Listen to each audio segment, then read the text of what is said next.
Very good morning to all of you. Vision of success series में हम बात करेंगे पब्लिक एडमिनिस्ट्रेशन से बनने वाले कुछ इम्पॉर्टेंट एमसीक्यूज में। जी हाँ, ये एमसीक्यूज आपके सामने विद ऑप्शन विद आंसर रहेंगे। जैसे कि आप सभी जानते हैं, लेटेस्ट जो सिलेबस कंडक्ट कराया गया है HPRCA द्वारा, उसके अकॉर्डिंग ही यह प्रश्न बनाए गए हैं पब्लिक एडमिनिस्ट्रेशन से। तो अब ऐसा वक्त तो नहीं हमारे पास कि हम बिल्कुल डीपली और बिल्कुल स्लोली इसका रिवीजन शुरू करें, बल्कि फटाफट से ही इसका रिवीजन हमें देखना होगा। तो ऐसे 50 प्रश्न जो एग्जामिनेशन पॉइंट ऑफ व्यू से बड़े ही इम्पॉर्टेंट है, मैं आपके समक्ष रख रही हूँ। होप आपको यह एग्ज़ाम में ज़रूर हेल्प करेंगे। और यदि आप सब चैनल पर नए होंगे तो चैनल को सब्सक्राइब जरूर कीजिएगा। पहला प्रश्न, फादर ऑफ पब्लिक एडमिनिस्ट्रेशन किसे कहा जाता है? विकल्प है Max Weber, Woodrow Wilson, Elton Mayo या फिर हार्वर्ड साइमन। तो देखिए, फादर ऑफ पब्लिक एडमिनिस्ट्रेशन रहे हैं वुडरो विल्सन। जी हाँ, Woodrow Wilson father of public administration कहे जाते हैं। विकल्प B will be right answer. Bureaucracy सिद्धांत किसने दिया? दूसरा प्रश्न है। विकल्प है Mary Parker, Max Weber, Luther Gulick या चेस्टर बर्नार्ड। तो ब्यूरोक्रेसी सिद्धांत दिया है मैक्स वेबर के द्वारा। विकल्प बी सही उत्तर हो जाएगा। तीसरा प्रश्न, पोस्ट कॉर्प में ओ किसके लिए प्रयुक्त होता है? ऑर्गेनाइजेशन, ऑपरेशन, ऑफिस और ऑर्डर। तो ओ स्टैंड्स फॉर ऑर्गेनाइजेशन। विकल्प B will be right answer. हम सब अच्छे से जानते हैं कि लोक प्रशासन यानी कि पब्लिक एडमिनिस्ट्रेशन में POSDCOR भी एक संक्षिप्त शब्द है, जिसका अर्थ है योजना, संगठन, स्टाफिंग, निर्देशन, समन्वय, रिपोर्टिंग और बजट बनाना। यानी कि पोस्ट कोर्प में दिए गए प्रत्येक अक्षर से आपको पूछा जा सकता है कि O stands for what, S stands for what. तो आप सभी को यह पता होना चाहिए कि पोस्ट कोर्प में P stands for planning, O stands for organization, and S stands for staffing, D stands for directing, and C stands for coordinating, और R stands for reporting, और B यानी कि अंतिम अक्षर B stands for budgeting। यानी कि जो एक प्रशासन के अंदर प्लानिंग यानी कि नियोजन, ऑर्गेनाइजेशन, संगठन, स्टाफिंग, निर्देशन, समन्वय, प्रतिवेदन और बजट बनाना से लेकर जो सारी की सारी विधि होती है, वह इसी पोस्ट कोर्प शब्द के अकॉर्डिंग स्टैंड करती है एक प्रशासन के अंदर। तो इसीलिए इस पोस्ट कोर्प का आपको सही से ज्ञान होना उचित है। ठीक है, सही से ज्ञान होना कंपल्सरी है। तो इसीलिए O स्टैंड्स फॉर ऑर्गेनाइजेशन। विकल्प भी सही उत्तर होगा। चलिए आगे बढ़ते हैं। स्पेन ऑफ कंट्रोल की अवधारणा किसने दी है? विकल्प हैं मैरी पार्कर फॉलेट, गुलिक और अर्विक, VA ग्रिफिथ या ग्रेकैंस। तो स्पेन ऑफ कंट्रोल की अवधारणा दी गई है ग्रेकैंस के द्वारा, यानी कि विकल्प डी सही उत्तर। नेक्स्ट प्रश्न, इकोनॉमिक मैन शब्द किससे जुड़ा है? विकल्प हैं हर्बर्ट साइमन, फास्ट नेल, गुलिक या मैक्स वेबर। तो इकोनॉमिक मैन शब्द जुड़ा है हर्बर्ट साइमन से। विकल्प ए सही उत्तर। नेक्स्ट प्रश्न, निर्णय लेने का व्यवहारिक सिद्धांत किसने दिया?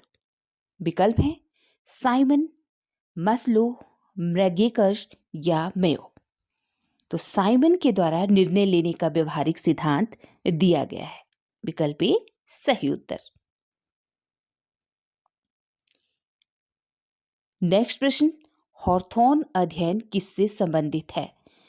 मानव संबंध, प्रशासनिक सिद्धांत से, आर्थिक सिद्धांत से या फिर संघर्ष के सिद्धांत से? सही उत्तर होगा मानव संबंध से।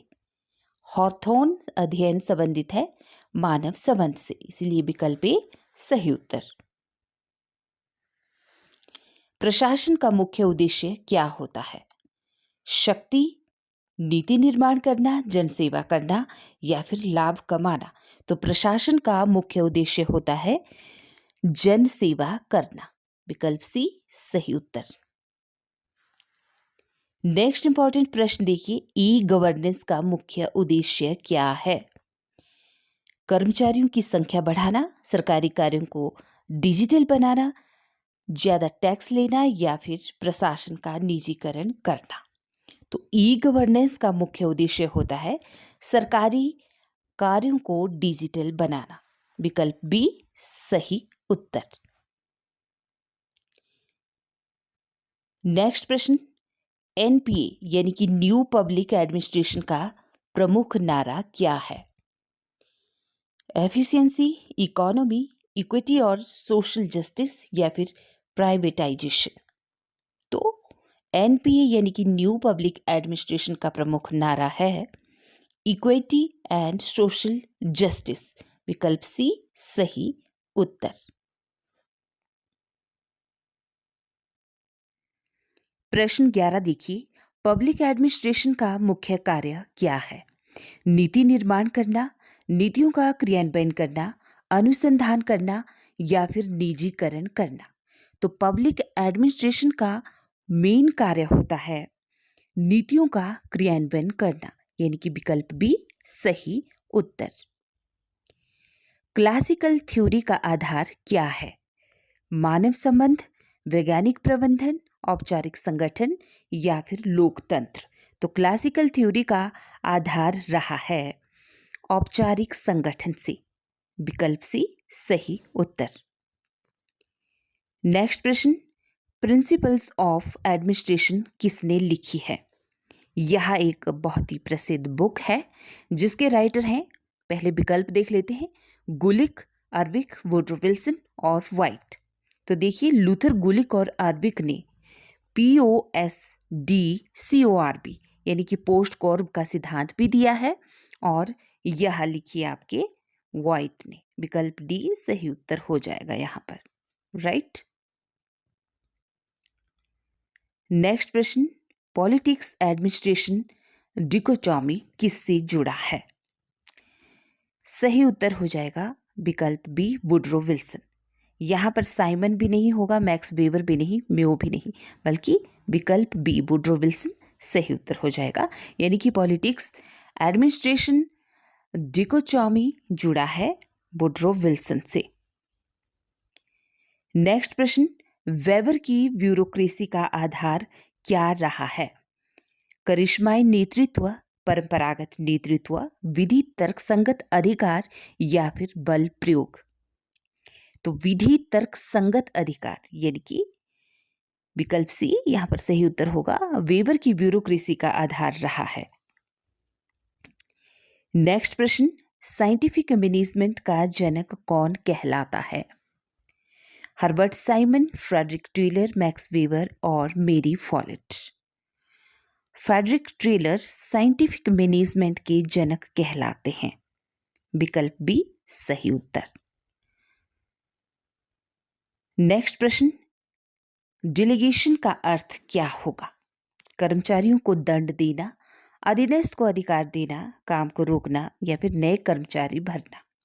तो देखिए, डेलीगेशन का अर्थ होता है अधीनस्थ को अधिकार देना, यानी कि विकल्प बी सही उत्तर। सुपरविजन का मुख्य उद्देश्य क्या होता है? नियंत्रण करना, प्रेरणा देना, दक्षता बढ़ाना या प्रशिक्षण देना? तो सुपरविजन का मुख्य उद्देश्य रहता है दक्षता बढ़ाना। विकल्प सी सही उत्तर। हेनरी फ्योल सिद्धांत किसने दिया है या किससे संबंधित है? मानव संबंध, प्रबंधन, राज्य या फिर वित्त? तो देखिए, हेनरी फ्योल सिद्धांत संबंधित रहा है प्रबंधन से। विकल्प बी सही उत्तर। नेक्स्ट प्रश्न, मिल्स वर्ग अपने सिद्धांतों के लिए किसके अध्ययन के लिए प्रसिद्ध हैं? प्रबंधकों की भूमिकाओं के लिए, नेतृत्व निर्माण के लिए, आर्थिक निर्णय के लिए या फिर संघर्ष के लिए? तो प्रबंधकों की भूमिकाओं के लिए मिन्ट्सबर्ग अपने सिद्धांत प्रबंधकों की भूमिकाओं के अध्ययन के लिए प्रसिद्ध रहे हैं। विकल्प ए सही उत्तर हो जाएगा। नेक्स्ट प्रश्न, रेड टेपिज्म का क्या अर्थ है? भ्रष्टाचार, नियमों की अधिकता, तेजी से काम करना या ई गवर्नेंस? तो नियमों की अधिकता यानी विकल्प बी सही उत्तर हो जाएगा। रेड टेपिज्म का अर्थ है नियमों की अधिकता। गुड गवर्नेंस में शामिल नहीं है। क्या शामिल नहीं है? उत्तरदायित्व, पारदर्शिता, नियंत्रण या लोकतांत्रिक भागीदारी? तो नियंत्रण करना गुड गवर्नेंस में शामिल नहीं है। विकल्प सी सही उत्तर। आरटीआई एक्ट यानी कि राइट टू इंफॉर्मेशन भारत में कब लागू हुआ? वर्ष 1999 में, 2000 में, 2005 में या 2010 में? तो देखिए आरटीआई एक्ट पारित हुआ था भारत में 2005 में। विकल्प सी सही उत्तर। योजना आयोग यानी कि प्लानिंग कमीशन की जगह क्या बना है? नीति आयोग, वित्त आयोग, कैग या फिर यूपीएससी? तो प्लानिंग कमीशन की जगह अब जिस नाम से जिसे जाना जाता है वह है नीति आयोग। विकल्प ए सही उत्तर। नीति आयोग का गठन वर्ष क्या रहा है? 2012, 2014, 2015 और 2010? तो नीति आयोग का गठन वर्ष रहा है विकल्प सी 2015 यानी कि 1 जनवरी 2015 को नीति आयोग का गठन हुआ। विकल्प सी सही उत्तर। भारत का कंट्रोलर एंड ऑडिटर जनरल यानी कि कैग किसके प्रति उत्तरदायी है? राष्ट्रपति के प्रति, प्रधानमंत्री के प्रति, संसद के प्रति या फिर सुप्रीम कोर्ट के प्रति? तो देखिए जो कैग है भारत का यानी कि कंट्रोलर एंड ऑडिटर जनरल, वह उत्तरदायी है राष्ट्रपति के प्रति। विकल्प ए सही उत्तर। प्रशासनिक सुधार आयोग यानी कि एआरसी पहली बार कब गठित हुआ? 1966 में, 1977, 1983 या 2005? तो 1966 में एआरसी यानी कि प्रशासनिक सुधार आयोग गठित किया गया था। विकल्प ए सही उत्तर। ई गवर्नेंस का एक प्रमुख घटक क्या है? ई क्रांति, रेड टेप, ब्यूरोक्रेसी और डिले? तो ई गवर्नेंस का एक प्रमुख घटक रहा है ई क्रांति यानी कि विकल्प ए सही उत्तर। जीरो वेस्ट बजटिंग का क्या अर्थ है? बिना खर्च, पुराने बजट को आधार बनाना, शून्य से योजना बनाना या ज्यादा टैक्स लेना? तो देखिए जीरो वेस्ट बजटिंग का अर्थ होता है शून्य से योजना बनाना। विकल्प सी सही उत्तर। पब्लिक चॉइस थ्योरी का संबंध किससे है? राजनीतिक निर्णय से, मानव व्यवहार से, बाजार सिद्धांत से या निजीकरण पर जोर देने से? तो पब्लिक चॉइस थ्योरी का संबंध रहा है बाजार सिद्धांत से। विकल्प सी सही उत्तर। एडमिनिस्ट्रेशन का मूल शब्द किस भाषा से आया है? ग्रीक भाषा से, लैटिन भाषा से, फ्रेंच भाषा से या फिर संस्कृत भाषा से?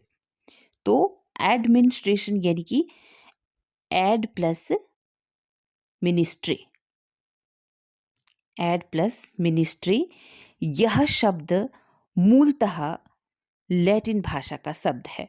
विकल्प बी सही उत्तर। नेक्स्ट प्रश्न, ट्रेनिंग का मुख्य उद्देश्य क्या है? नौकरी समाप्त करना, कौशल बढ़ाना, वेतन देना या फिर शक्ति बढ़ाना? तो ट्रेनिंग का मुख्य उद्देश्य होता है कौशल यानी कि दक्षता बढ़ाना। विकल्प बी सही उत्तर। सिविल सर्विसेज डे भारत में कब मनाया जाता है? 15 अगस्त, 21 अप्रैल, 26 जनवरी या 2 अक्टूबर। तो सिविल सर्विसेज डे भारत में मनाया जाता है 21 अप्रैल को। विकल्प बी सही उत्तर। यूपीएससी का गठन किस अनुच्छेद के तहत हुआ? अनुच्छेद 320, 324, 326 और अनुच्छेद 312। तो देखिए यूपीएससी का गठन अनुच्छेद 320 के अकॉर्डिंग हुआ है। विकल्प ए सही उत्तर। चेन ऑफ कमांड का क्या अर्थ है? आदेशों की श्रृंखला, वेतन, छुट्टी या फिर प्रशिक्षण। तो चेन ऑफ कमांड का अर्थ है आदेशों की श्रृंखला। विकल्प ए सही उत्तर। प्रश्न 36 देखिए, लाइन और स्टाफ में मुख्य अंतर क्या होता है? लाइन सलाह देता है और स्टाफ आदेश देता है। लाइन आदेश देता है और स्टाफ सलाह देता है, या फिर दोनों आदेश देते हैं या फिर दोनों सलाह देते हैं। तो यहाँ पर लाइन और स्टाफ में मुख्य अंतर होगा विकल्प बी कि लाइन आदेश देता है और स्टाफ सलाह देता है। विकल्प बी सही उत्तर। यूनिटी ऑफ कमांड सिद्धांत किसने दिया? फेयोल ने, टेलर ने, मेयो ने या फिर साइमन ने? तो यूनिटी ऑफ कमांड सिद्धांत दिया गया फेयोल के द्वारा। विकल्प ए सही उत्तर। इंफॉर्मेशन ऑर्गेनाइजेशन की अवधारणा किसने दी? टेलर ने, बर्नार्ड ने, मेयो ने या फिर वेबर द्वारा? तो इंफॉर्मेशन ऑर्गेनाइजेशन की अवधारणा दी गई है हाथोन स्टडीज के अकॉर्डिंग। विकल्प सी मेयो के द्वारा। विकल्प सी सही उत्तर। अकाउंटेबिलिटी का अर्थ क्या है? जिम्मेदारी, गोपनीयता, नियंत्रण या फिर आदेश? अकाउंटेबिलिटी का अर्थ है जिम्मेदारी। विकल्प ए सही उत्तर। अम्बर्समैन की भारतीय समान संस्था है कैग, लोकपाल, यूपीएससी या फिर कैट? तो सही उत्तर होगा लोकपाल। विकल्प बी। अम्बर्समैन की भारतीय समान संस्था का नाम है लोकपाल। एचआरएम का पूरा नाम क्या है? Human resource marketing, human resource management, human research management या फिर ह्यूमन रिसोर्स मशीन? तो देखिए एचआरएम का पूरा नाम है ह्यूमन रिसोर्स मैनेजमेंट। विकल्प बी सही उत्तर। बजट को एनुअल फाइनेंशियल स्टेटमेंट कौन कहता है? संविधान का अनुच्छेद 112, अनुच्छेद 356, अनुच्छेद 310 या फिर अनुच्छेद 75? तो संविधान का अनुच्छेद 112 बजट को एनुअल फाइनेंशियल स्टेटमेंट करार देता है। यहां पर विकल्प ए हो जाएगा सही उत्तर। परफॉर्मेंस बजटिंग किससे संबंधित है? विभागों के वेतन से, काम के परिणामों से, चुनावों से या फिर पारदर्शिता से? परफॉर्मेंस बजटिंग संबंधित है काम के परिणामों से। विकल्प बी सही उत्तर। राइट टू एजुकेशन किस अनुच्छेद में है? अनुच्छेद 21A, अनुच्छेद 19, अनुच्छेद 14 या अनुच्छेद 22? राइट टू एजुकेशन की बात करता है अनुच्छेद 21A यानी कि आर्टिकल 21A। विकल्प ए यहां पर सही उत्तर हो जाएगा। लोक प्रशासन में नियंत्रण का प्रकार नहीं है। वित्तीय नियंत्रण, विधिक नियंत्रण, सामाजिक नियंत्रण और ऐतिहासिक नियंत्रण? तो लोक प्रशासन में ऐतिहासिक नियंत्रण का कोई भी प्रकार नहीं है। ठीक है, तो विकल्प डी यहां पर हो जाएगा सही उत्तर। सिटीजन्स चार्टर का उद्देश्य क्या है? टैक्स बढ़ाना, भ्रष्टाचार बढ़ाना, सेवा सुधारना या फिर कर्मचारियों की संख्या कम करना? तो सिटीजन्स चार्टर का उद्देश्य है सेवा सुधारना। विकल्प सी सही उत्तर।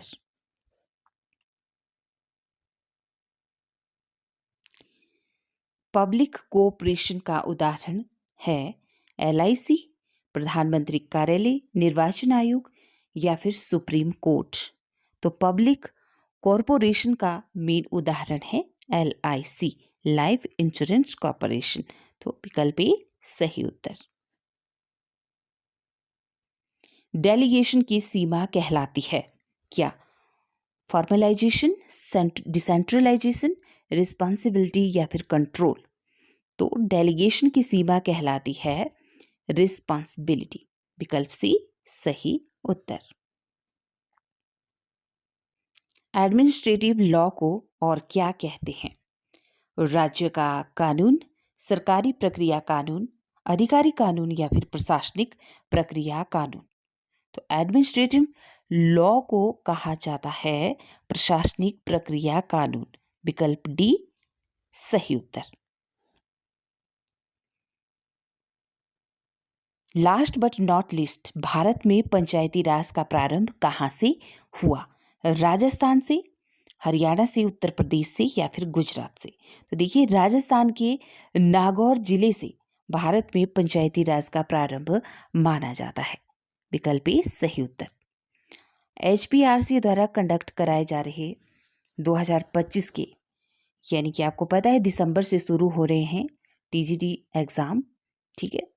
तो उसके लिए ये प्रश्न पब्लिक एडमिनिस्ट्रेशन सब्जेक्ट से बहुत ही महत्वपूर्ण है। यदि आपको यह सीरीज पसंद आई हो तो लाइक कमेंट के जरिए अपनी राय जरूर दीजिएगा।